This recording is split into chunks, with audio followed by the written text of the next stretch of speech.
Hey, sorry for the interruption, but we wanted to let you know that this week's episode is brought to you by Spotify for Podcasters. Really cool app. Josiah and I use it for every single show that we bring to you every week. You can edit podcasts right from your phone or computer, so you can start creating as soon as you log into the platform. You can easily distribute your podcasts to Spotify and everywhere else the podcasts are heard, just like we do every single week. You can also create video podcasts on Spotify, which is really cool. And of course, you can earn money like I'm doing right now by including ads and even podcast subscriptions. And best of all, it's totally free. There's no catch. We really love it. We use it every single week. So we encourage you to go download the Spotify for Podcasters app or go to www.spotify.com/podcasters to get started. All right, let's get back to the show.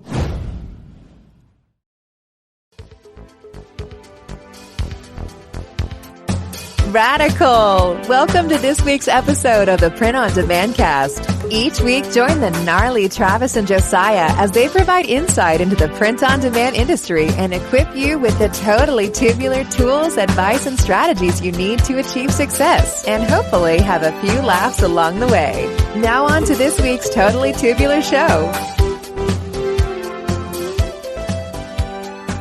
Everybody, welcome back to the Print on Demand Cast. As always, I'm Josiah, joined by Travis Ross, all the way from the headquarters of Make Your Mark Design. Travis, happy Monday. How is your Monday going? How's your week been? How was your weekend? I know your weekend was eventful. Lots of soccer or football, as they call it everywhere else in America, or in the world rather. How you doing? Doing good. Yeah, went to that same bar we talked about last week to watch the Arsenal game on Saturday, and it was super exciting. We were down by 1, but we came out victorious 2-1 to the Arsenal. So that was super fun on Saturday morning. Yeah, it was. Other than that, it was pretty uneventful. Didn't really do a whole lot today. Pulled my back a little bit yesterday, so I'm like, last night was tough to. I don't know. It's just, I guess, old age. I don't know. Older age. Yeah, it's in a different place. I seem to pull my back out or throw my back out often, like once a year, once every other year or something. That's pretty significant. But this is in a different spot, and it was just a pain in the butt to sleep last night. So came in a little later this morning because I needed a little extra sleep. And but yeah, things are cruising along, here at Make Your Mark Design. How was your weekend?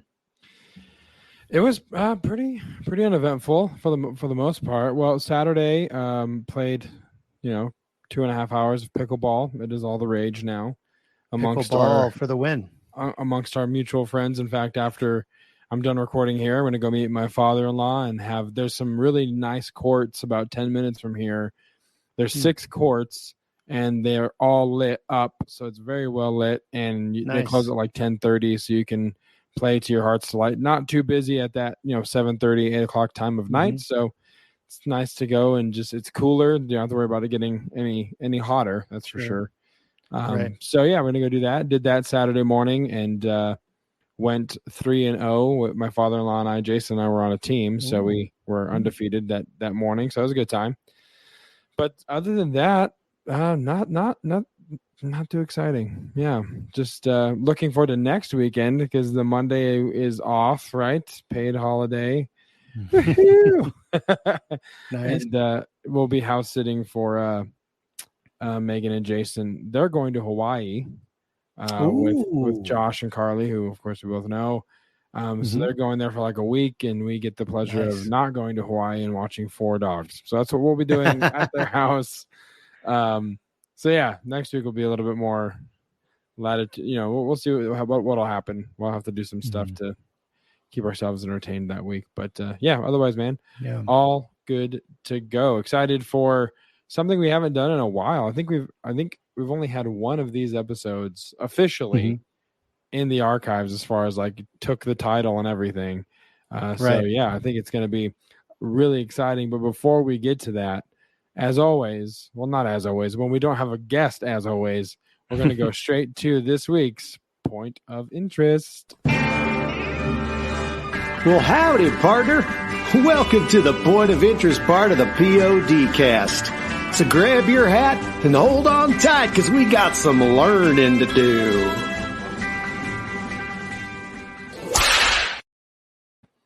Some learning to do. And this week's Point of Interest is actually pretty fascinating. There have been floodgates open wide, Travis. Tell the people whose floodgates, first of all, and then we'll go from there. But yeah, some interesting news on the e-commerce front.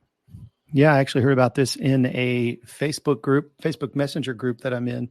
And there's, just some people that I've known for a lot of years and different facets of the Amazon ecosphere and selling in different things. And one of them posted a link to a marketpulse.com article that said that Walmart is opening up the floodgates to sellers, apparently. So typically in a week, like before this kind of crazy floodgate thing, they would let in around 250 new sellers every day, which, I mean, when you think about it, that's a lot over time. And you had to go through this pretty arduous application process, a lot of questions, a lot of things that people would kind of fudge a little bit to get in if they could or if they needed to. But apparently this last, I don't know, like a week ago, there was 1 week in August where they were letting around 1,000 new sellers every single day. So like that week they did like 5,000 plus sellers. Crazy. Yeah. And apparently from what I can gather is that they've tweaked their application and it's not quite as rigorous as it was, which obviously led to kind of all of these sellers getting approved. So sure. So yeah, I think the moral of the story is if you haven't been selling on Walmart, or if perhaps you got rejected in the past, it might be a good time, as here we are sitting, right before Q4, it's almost September. It is nigh. And to have the ability to list products on Walmart during Q4, I think will be very advantageous to people. I know for us, it's of our personal products that we sell online, it does anywhere between 10 and 15, even as much as 20% of our revenue for all those products. So that's nothing to shake a stick at. Yeah, they're going to let you in. Yeah, absolutely. And I think too, I guess a question I have, and get your opinion on this, why do you think they did that? Do you think they're trying to get more people intentionally to start, opening the floodgates, get sellers on there, compete with Amazon's numbers as far as third-party sellers? What do you think the justification on Walmart's end of doing this is, other than we just want more people and the kind of the bottom line, bottom dollar angle of it all? Yeah, obviously anything out of my mouth right now is a total assumption, but my guess is that they've seen Amazon's success with these third-party sellers, and for whatever reason are finally coming around to the place where they're like, you know what, maybe it wouldn't be a bad idea to have a whole lot more sellers, because really most of them are merchant fulfilling and we're just getting a commission on their sales. Right. They are also pushing their Walmart fulfillment services, which is basically like FBA. That's what Amazon does. So Walmart has warehouses just like Amazon does, and they're expanding those warehouses, and they're trying to get people to send product in so they can be, so that they can control that whole process for their customers, because there's margin there too, because they have storage fees and they have pick and pack fees, as well as their commission fee to actually drive the traffic to your listing.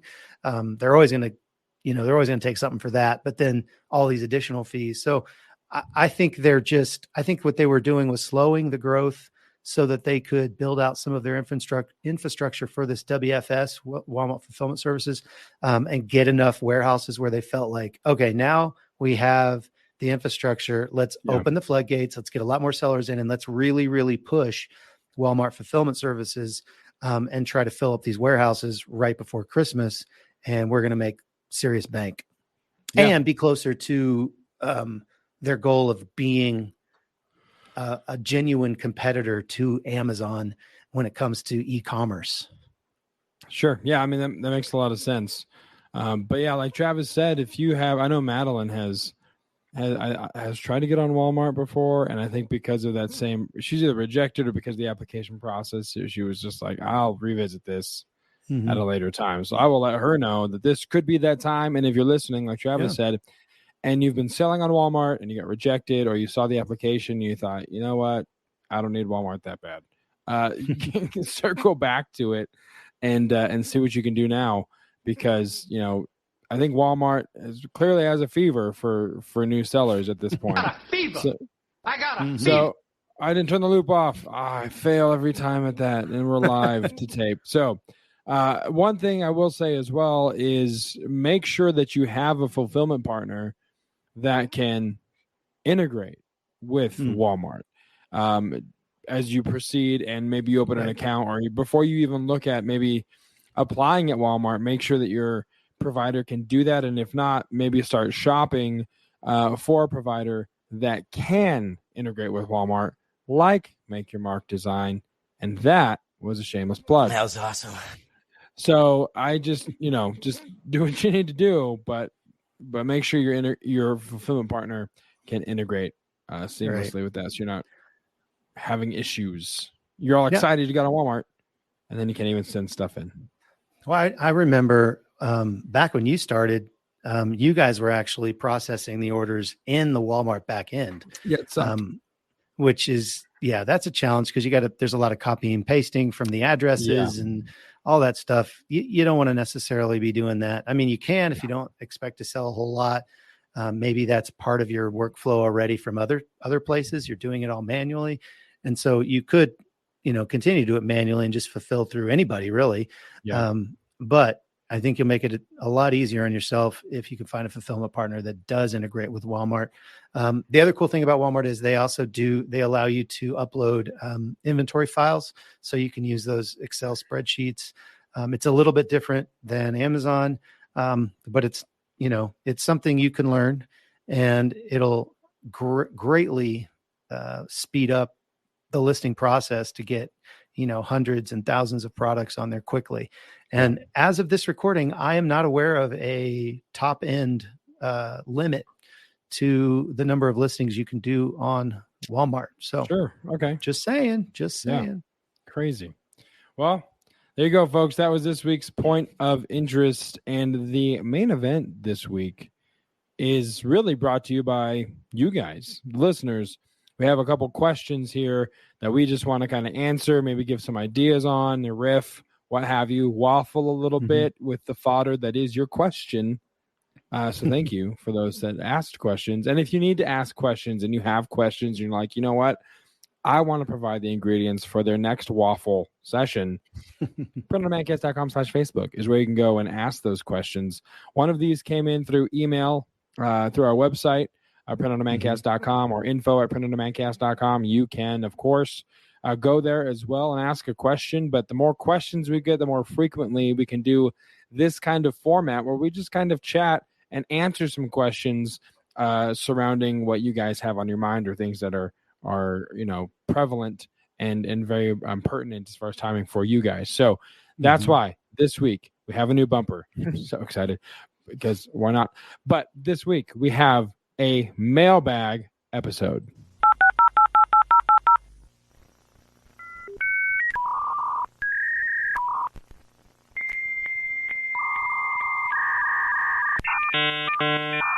You've got mail. Mailbag.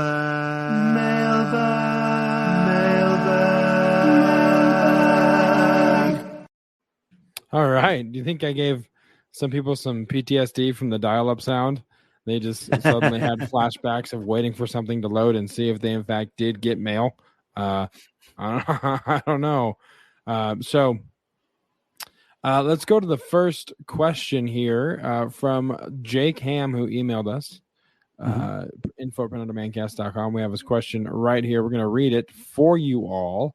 It says, I am new to print on demand using Printify and Etsy along with Shine On. Hey, Talk about Shine on last week. If you haven't listened to that episode, avail yourself.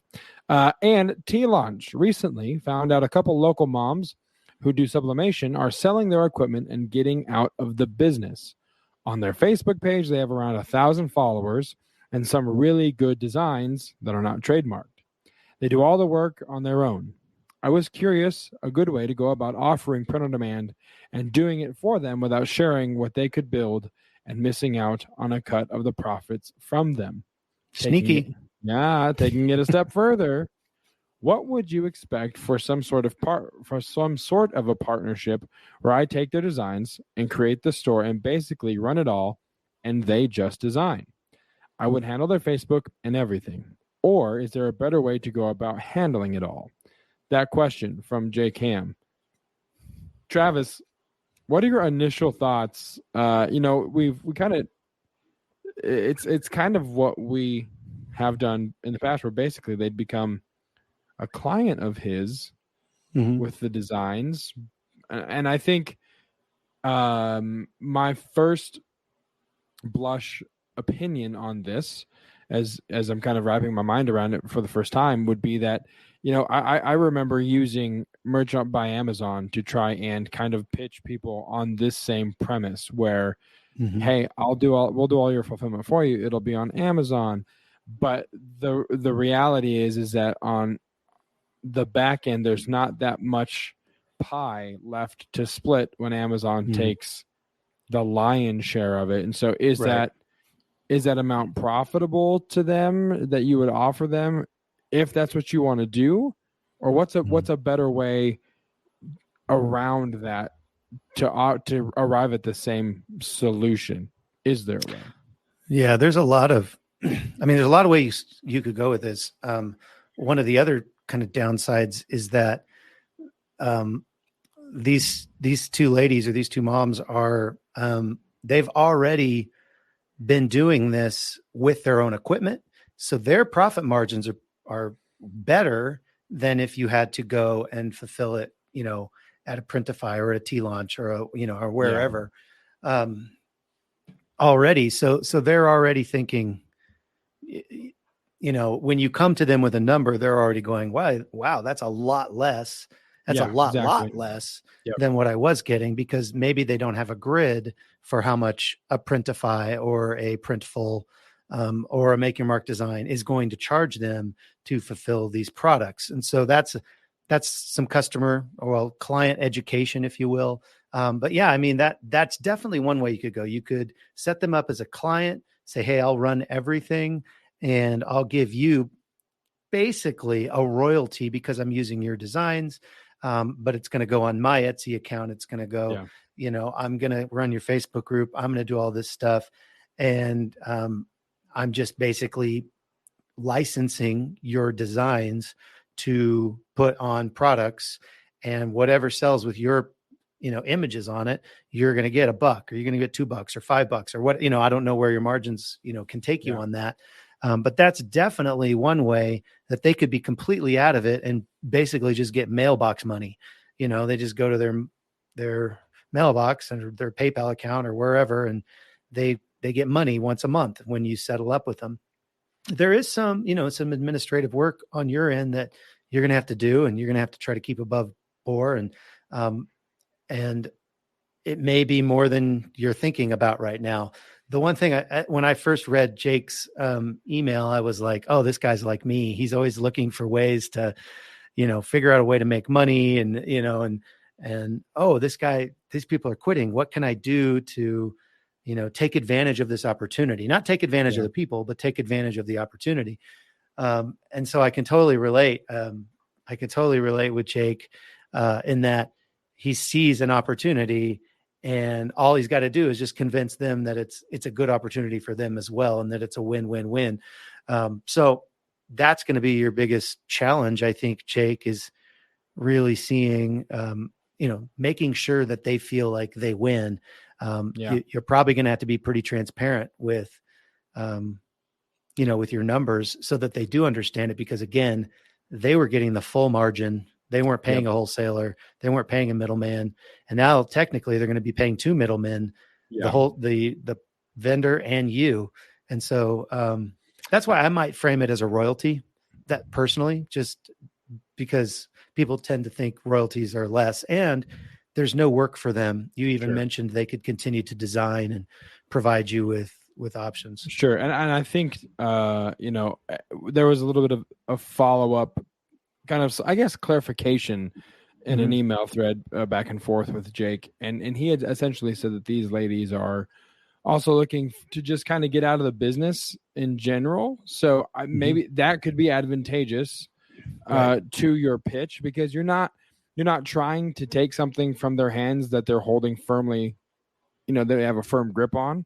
They're already already wanting to kind of get out of that business for whatever reason. Maybe it is the workload, and maybe that is enough for them to settle for the mailbox money and say, hey, okay, we're just going to go ahead and do the design. But that could, all that to say, the fact that they're wanting to kind of transition out does position you in a spot to kind of be able to pitch, still be transparent with the numbers, because they still remember what they made when they sold stuff themselves.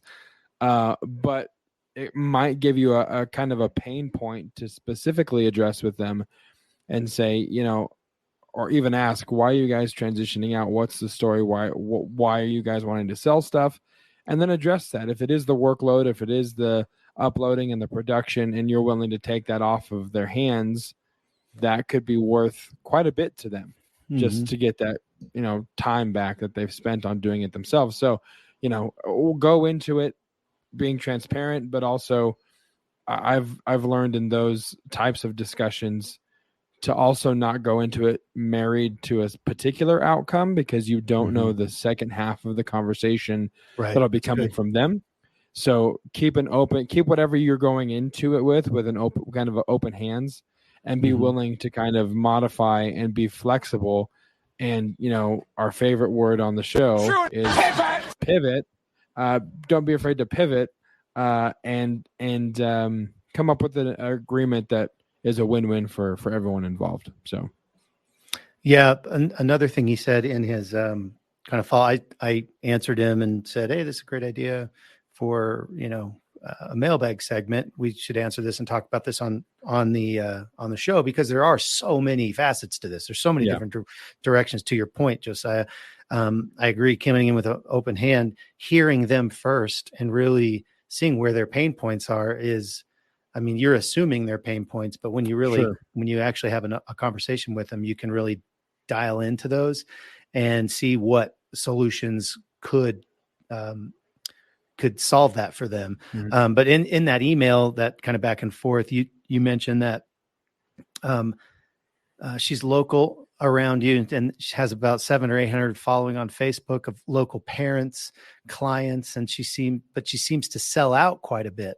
And I think that's where maybe they're selling out of their blanks. Maybe they are getting some of their stock. Maybe they're doing t-shirts and they're doing like a local screen printer, and they're just doing all their sublimation stuff in house, but they're stocking things. And that's why they're selling out, which again is like music to my ears when I think about print on demand.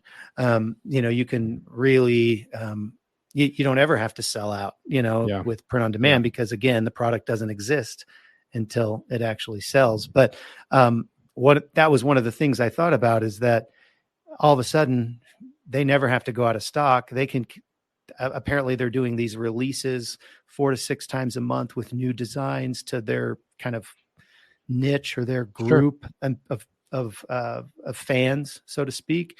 And it does sound a lot like the business model that you guys were doing at What For Apparel. We now do it Make Your Mark Design, where influencers and people that have groups are able to just launch something, and then it all goes to you, or to in our case to us, for fulfillment. And we don't do any marketing. We don't do anything. We just fulfill the products. They're responsible for all that. It sounds very similar to something like that. So my leaning is the licensing thing. Say, hey, I'd like for you to produce 4 to 6, images every month that are going to be niched, to our Facebook following, and I'll handle all the fulfillment. I'll handle all the, questions. You won't have to do anything, and you'll get $2.50 for everything you sell with those images on it that come from this. And then it's just all about admin and back end, kind of watching your numbers, Jake, and making sure that you're taking into account what's selling with their stuff on it and what's selling that doesn't have their stuff on it. And just being really diligent to serve them well, I guess, and make sure that they have a positive experience. Yeah, that's a good point when you mention kind of influencer marketing, because I do think that it is very much in that stream. If these ladies have built up a following of 800, 1,000 parents and moms, that definitely is worth something, because you have built-in customers. And so I think the influencer marketing model would work really well. It's just again, figuring out on the back end what they feel would be fair for like a licensing or that kind of thing that we've talked about. So I will say, Jake, after you listen to this and decide whether you even want to listen to us and what we've said, I would be very interested to hear or kind of get an update as far as what has come of this possibility, how conversations went, what you guys decided to do. Obviously you don't have to tell us all the nuts and bolts, but we will take a percentage of sales for a coaching fee and a consultation fee. And absolutely, our bill will be in the mail, as I'm sure your check will be. But no, seriously, we're actually very interested to see what comes of this. So hopefully any of our answers and waffling here has kind of provided you insight or kind of confirmed maybe what you felt in your gut when you're approaching the situation, or given you an entirely new vantage point and angle to kind of approach it from. In either scenario, I feel like that's what we want to do, either to be like, hey, you're on the right track, or maybe think of it this way. So hopefully that helps. I got one more.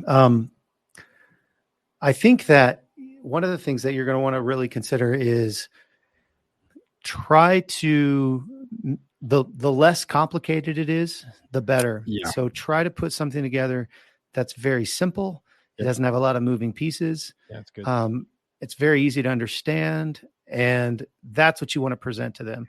You don't want to say, oh, and on these you get this percentage, and on these new ones that you're doing, it's a different, and don't make it complicated. That's just going to confuse the issue. This is, it's already complicated enough, because anytime you start working with partners, it can get really muddy fast.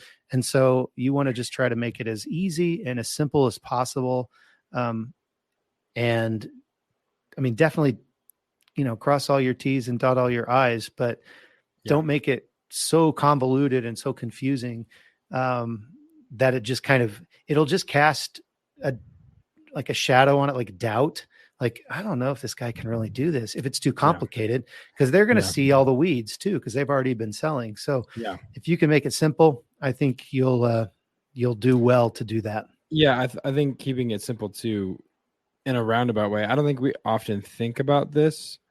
At least I know I haven't until probably, 6:44 on August 29th, 2022.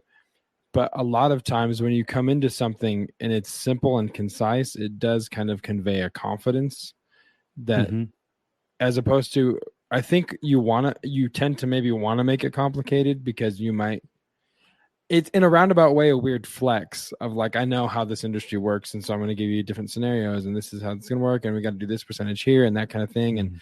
And sometimes that can come across as like, does this guy know what he's doing? Because I feel like he's providing, like Travis said, you're providing me like 4 different percentages on 4 different products, and you don't even, you're second guessing it as you're talking. So boil it down, just really simplified, and just go in, but at the same time, be willing to be open to dialogue and conversation about what a advantageous solution looks like for everybody involved. So totally. Hopefully that helped, Jake. If not, you can leave us a 5-star review and tell us what we could have done better. But no, seriously, I hope that helped. And we're looking forward to kind of getting a follow-up on that one. So yeah, for sure. All right. The second question coming to the Print on Demand cast, the mailbag episode. It says, I'm considering getting into print on demand. And as I do so, I'm trying to formulate pros and cons list, classic Jim Halpert, to compare it to some other opportunities that I have. What would you consider are some of the biggest cons to print on demand? Now, I will say, and this comes from Robert. Robert, that's a great question to ask two people who have been singing the praises of print on demand for 106 episodes. When we saw that, when Travis was like, hey, we got this question, and he said it to me, I was like, oh, well, I guess what are the cons to print on demand? Because we've highlighted some that are very specific to certain scenarios that you might find yourself in print on demand. But as an overall, like, what's the worst thing about this industry? It caused us to, we were very pensive. We were reflecting, what is the biggest cons? I guess, one of the things that I've ran into in pod is order size. My microphone thing just came right off. Live on the show. That was awesome. Yeah, I just almost Freddie Mercury this thing and just had a single stand. I was going to start walking around with it. I think it bumped you off your microphone too. I think you're on your earpods again, or AirPods, or ear. No, I think whatever. No, it's. I think it says it's good. There it is. Now it's okay. Good. Okay. That sounds much good. better. God. All right. Sweet. So as I was saying, one of the things that I've kind of experienced in print on demand when working with people is there is this particular threshold of quantities that it's no longer conducive to do it through a print on demand model. When someone comes to you and says, hey, man, I'm having this huge event, I need 600 shirts. It's more profitable for them to go to a screen printer, because even though print on demand is advancing, and things like the 3070, the cost of operation as far as ink is getting, much better from its predecessor models, it still doesn't touch the fact that there are some screen printers that can do a 2-color print and it's like 6 cents an ink for them, maybe. You know what I mean? It's just it's crazy. And for you, that's a lot of labor, because you're running one shirt at a time. Screen printers can have the multi. You got to pre-treat them too. You got to pre-treat them. You got to cure them. You have to print them. You have to cure the ink. Where screen printers have multiple head machines. So I would say that's one thing where it's hard, because obviously a 600 shirt order is great, and a great injection of revenue into your business. And you don't want to turn it away. But a lot of people across the board, I will say, they approach t-shirt printers as if everybody was a screen printer. They don't know digital printing exists. Yep. And so when they come to you with a 600 quantity order, they're expecting a screen printer price break, because that's probably the only grid they have for shirt ordering in the past. And so when you come to them and say, hey, we can do $10 a shirt or $9 a shirt is the best we can do, or whatever, it's probably going to be a lot more than they were thinking from, the $5 or $4 a shirt from the screen printer that they've used in the past. So that, to me, has legitimately been one of the hardest things to overcome in print on demand when working with people. We've been fortunate to have some really good, healthy relationships with screen printers in the area where we'll outsource, we'll still mark up the order a little bit and then send it off as a pass-through. But I think that will be the biggest, one of the biggest cons is you're limited in order size. As great as print on demand is, as great as these printers are, when it comes to that kind of quantity, it's just a really hard obstacle to beat. More so because the customer is expecting, like I said, a deep discount, but the pricing is not apples to apples when it comes to digital printing and screen printing. Quality can come close, but the labor, the cost, the in cost, all of that, it's a very different economy when you're talking about that. Yeah, it doesn't scale as well. I mean, you nailed it up on the head though. You can still do print on demand for 95% of your business, and then have a really great relationship with, a local screen printer that maybe you can even purchase the garments at your discounted rate then just contract. And it's advantageous for the screen printers too, because screen printers, the ones that we've interacted with, have said, well, can I send you the 30 shirt order that I get? Because it's not advantageous for me either. Like, I'm not going to run 30 shirts, but I get orders for 30 shirts all the time. And so there's a very much a symbiotic, very healthy, coexistence between you and the screen printer that's mutually beneficial. But like, to your point, you can do print on demand for the lion's share, but when you get these kinds of things, you're going to have to find a different route to make the customer happy and make it beneficial for you. Because I have ran 450 shirts for a large concert at Red Rocks, front and back. Okay. On 2 Epson 2100 printers. I've done that. Oh, that's painful. I've lived that life. It was 5 nights of printing from 7 at night to 2 in the morning. On top of what I did during the day, during regular business hours. So it's not fun. I would have much rather. And to that point too, you know what? Like, as long as we're on the subject of like screen printing, screen printed transfers also are a viable solution to this problem as well, that you can still offer if it's a 600 shirt, 2-color job that they're wanting, same graphic on everything. You can get on Stalls or, any of the other service providers that offer those. And then all you're doing is just operating a press. That beats the pants off of what I did for 5 nights of my life. So that's also a very viable solution. If you don't want to outsource it and you're wanting to keep it all in house, go to Transfer Express, or, I know there's a handful of other ones. I've predominantly used Transfer Express, but that is a viable option. If you have enough lead time and you can get those transfers in, do that. For sure. Yeah. We had a 420 shirt order from a local restaurant, and it was full color. I mean, there were so many colors on this thing. And so we actually used Super Color, and, I just quoted it out. It was, a full front shirt design, added that to our cost of our good and factored in a little bit of profit. And we did really well with that. They loved the quality. It was a full color, beautiful print. And that's something else you can do with the Stalls has the DTF Color Max, which is direct to film. That's an option.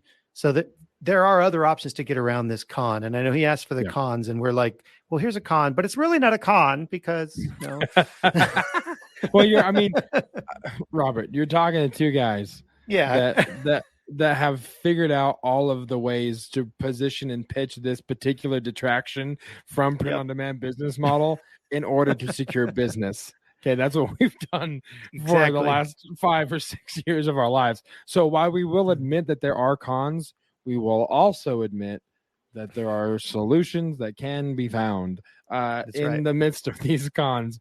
But legitimately though, like, that is probably for me one of the biggest pain points. But another one that I can think of, Travis, is you can be limited to the products, whatever your given supplier is, whatever products they provide, you're kind of stuck to their catalog for the most part.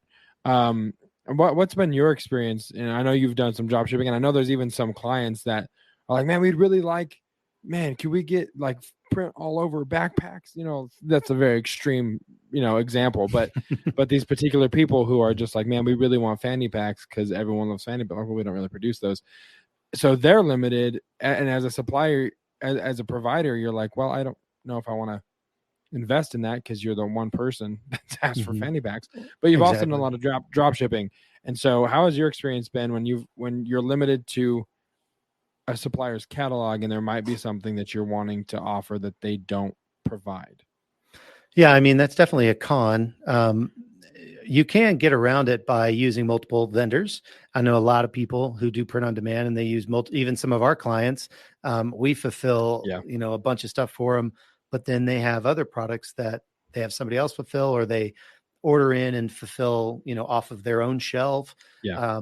So there's things like that you can definitely use multiple vendors, but it is a little bit challenging if you're going to go with one product and you're like, man, I really wish they had this other thing, but they don't. And it is kind of a hassle to use multiple vendors if you're always drop shipping.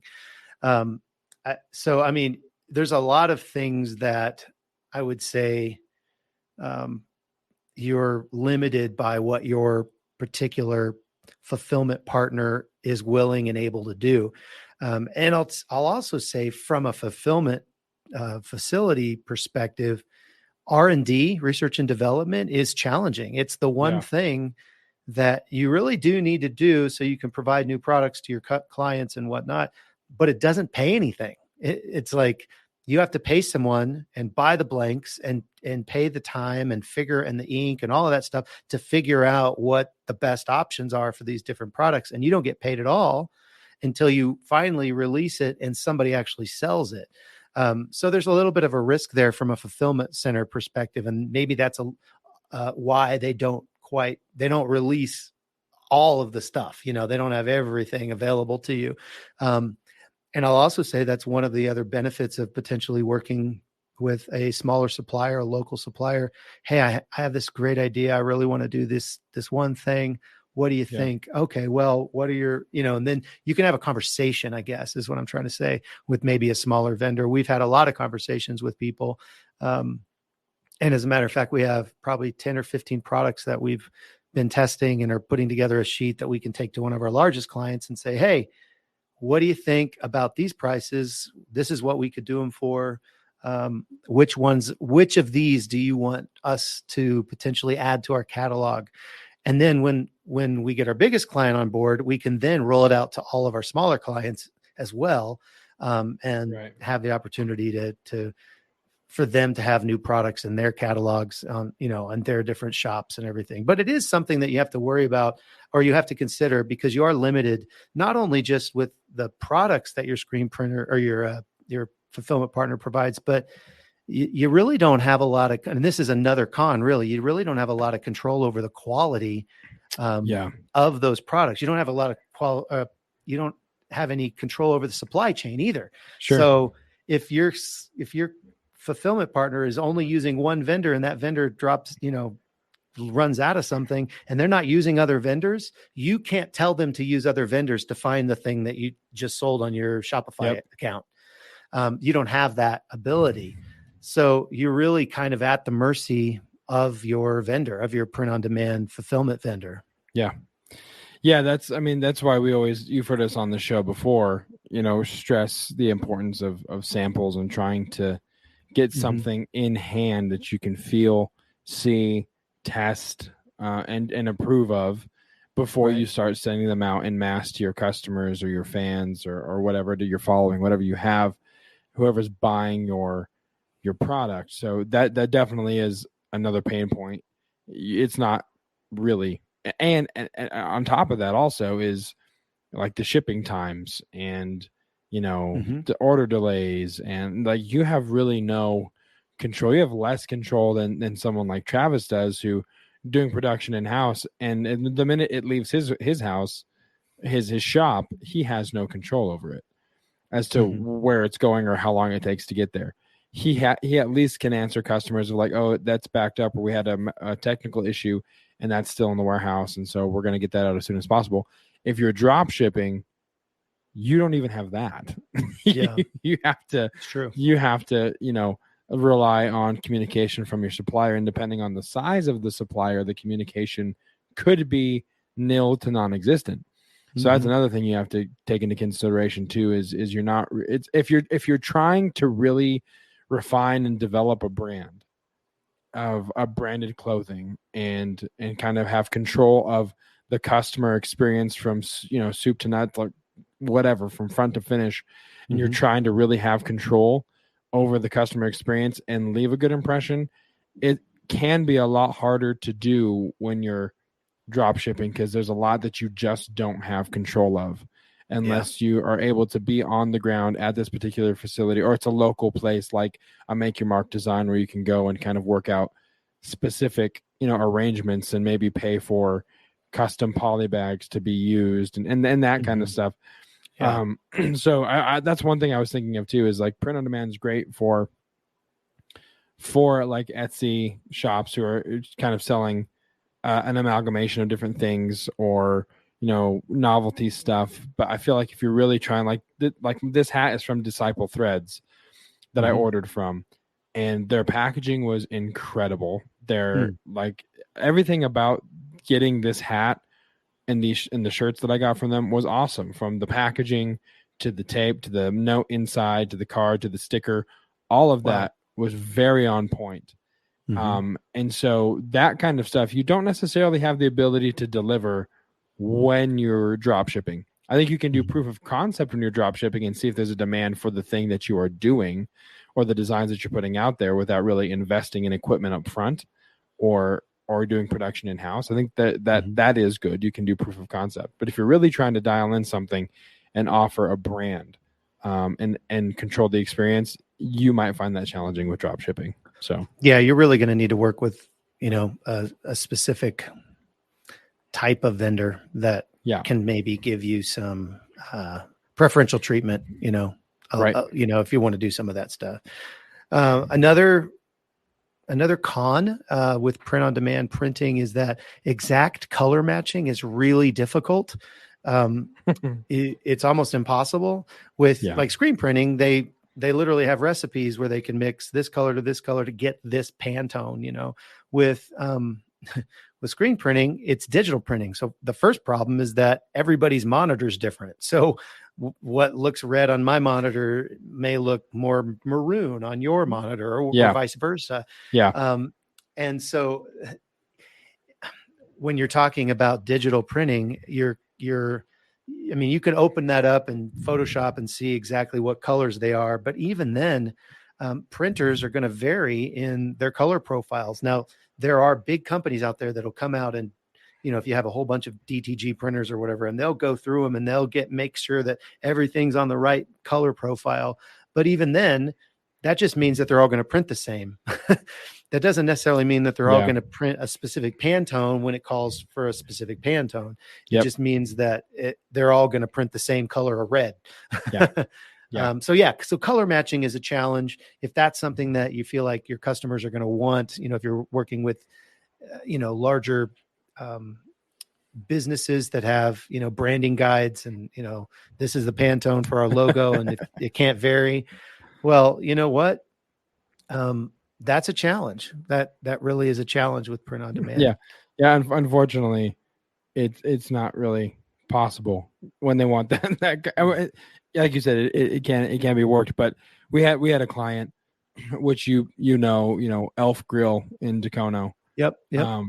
Great food, by the way. Food, terrible name. Terrible. And Ryan, if you ever listen to this podcast, you know that I love and support everything you do restaurant wise. But yeah, it stands for Everyone Loves Food. And they named it Elf. This is legitimate. They named it specifically because they're fans of the movie. That's the reason. So but anyway, his logo has a very, very bright neon green. And so when we talked to him about, hey, let us do some of your shirts, he was all about it. To his credit, it was gangbusters. Like, yeah, I would much rather go with you guys. I'll give you the whole account, blah, blah, blah. So we did some samples for him and brought it. And the green that we gave him was nowhere near that neon green. And it was very much a requirement of like, you have to hit that green. So we tried. We got into Photoshop. We got Pantone colors. We did the whole thing like you're talking about, short of having someone come in and like adjust the printers. It just wasn't going to happen. And, even on the 3070, I think we tried it again. We got closer, but it still wasn't. Again, it was a recipe that a screen printer was able to generate for him. and show him this. You want this green? I could add this to it, blah, blah, blah. For us, unfortunately, the answer was... So you get nothing. And we couldn't do it, which sucked. But yeah, so it is a lot more challenging with print on demand. So just know that going in.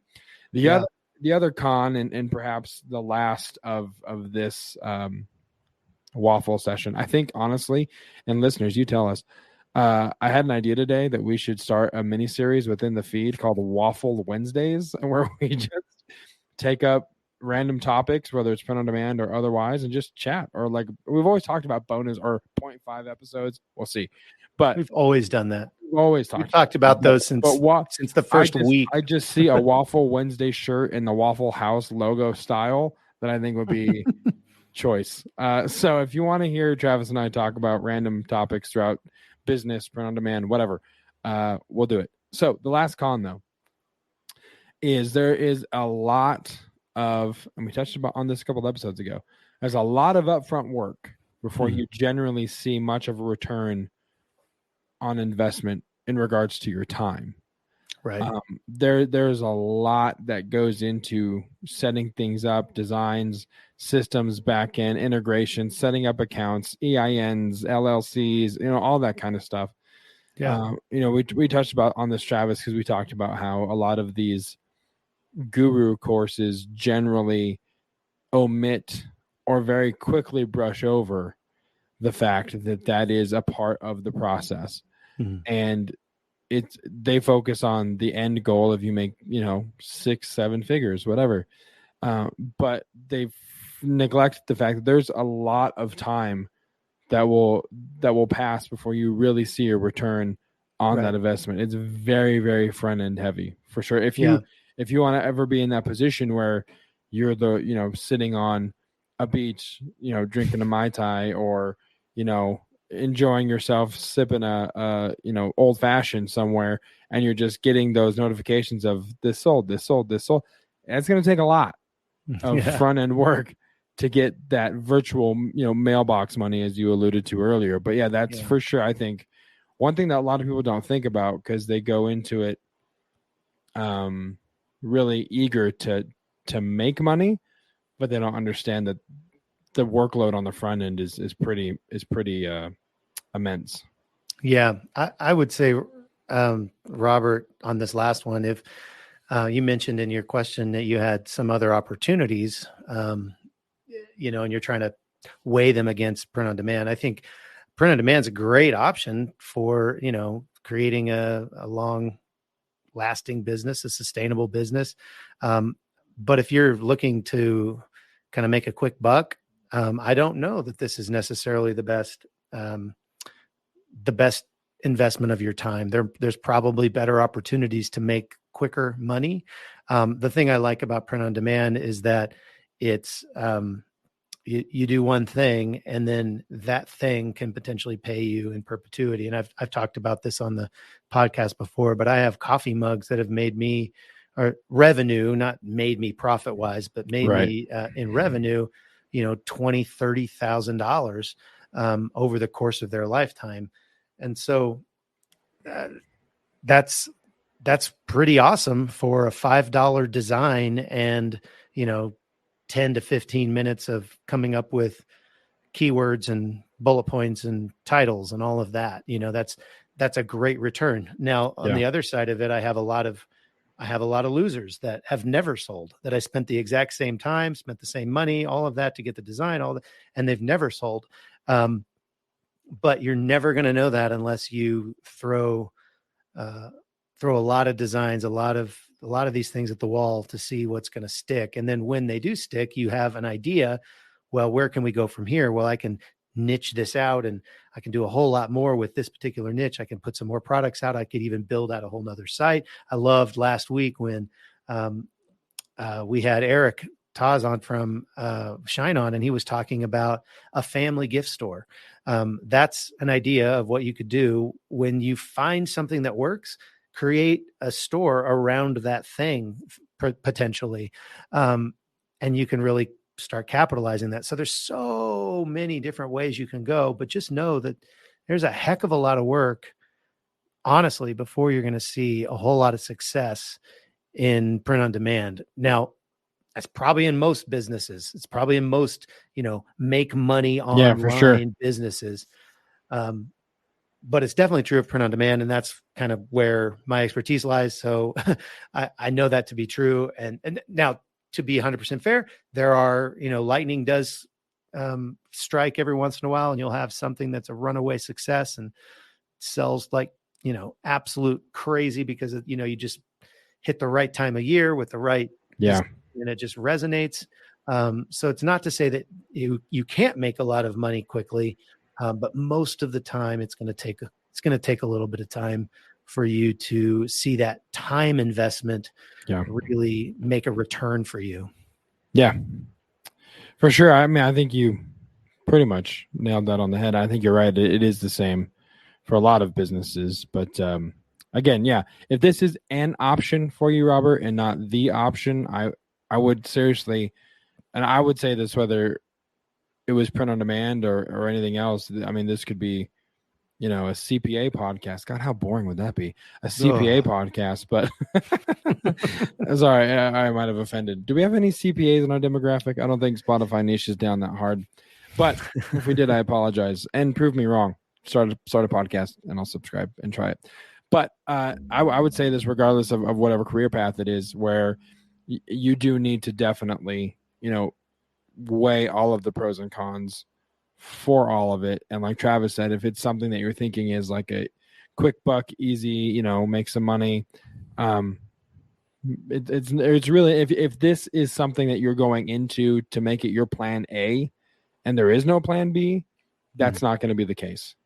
So definitely weigh all of your options and kind of sit with them and see how it all feels. So yeah. Anything else for Robert as we wrap this up?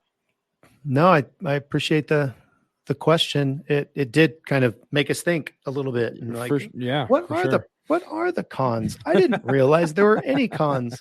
No, I mean, come on. Any business you start is going to have some cons. Yeah. It's going to have some pros. It's going to have some cons. And, but ultimately it's going to be about how much you want it, how hard you're willing to work. And we talked about this on a recent episode. We were talking about, the things that kind of bring us down, and you talk to the guy who's like, oh, I tried print on demand. It didn't work. Well, how long did you do it?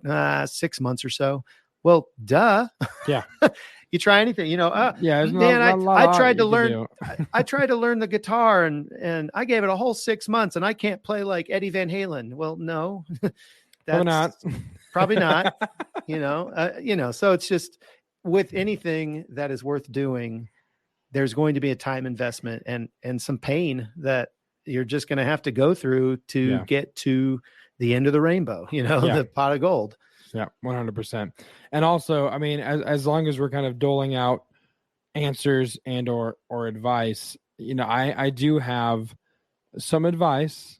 It pivots a little bit, but I have some advice for all of the single people in our demographic, those that are not married, right?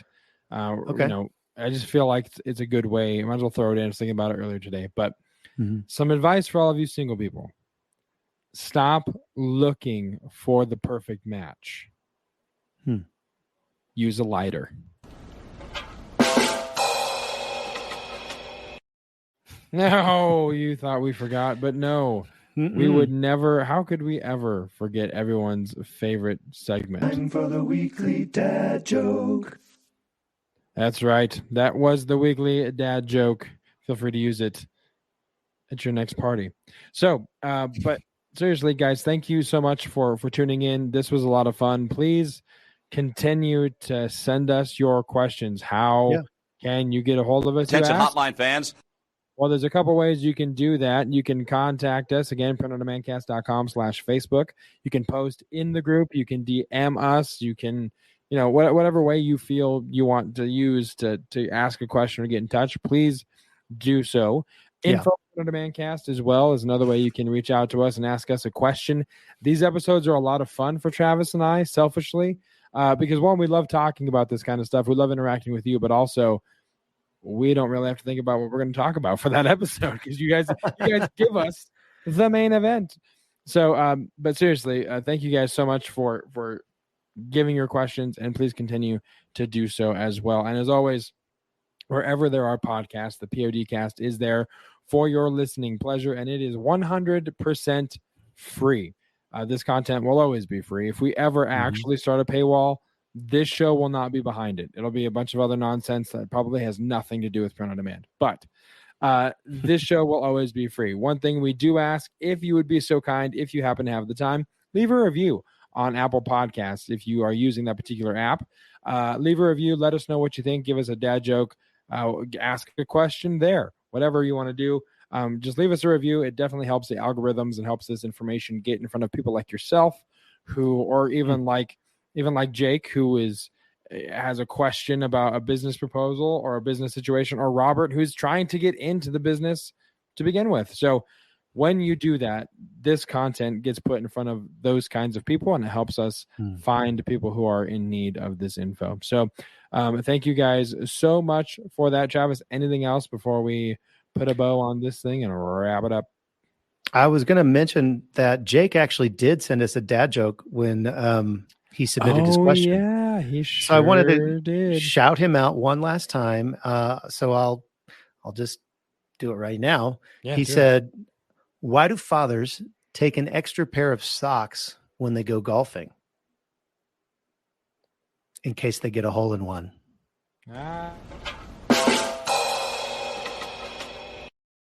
Fantastic. Thank you, Jake, for that. See, I love it. Love it when you guys send in the dad jokes. It is so much fun. But thank you guys again for listening, and we'll be back next week with a new episode of the Print on Demand Cast. But until then, for Travis, I'm Josiah, and we'll see you next week right here. Same bat time, same bat channel on the Print on Demand Cast. See ya. Hey, babe. Thanks for listening to this week's episode of the Print on Demand Cast. We hope you enjoyed the Totally Tubular Show. If you got a question or a suggestion for the show, send Travis and Josiah an email at info@printondemandcast.com. Want to be wicked nice? Take a minute to rate and review the show on iTunes or wherever you get your podcasts. And don't forget to subscribe now so you don't miss next week's episode. See you next time, for sure.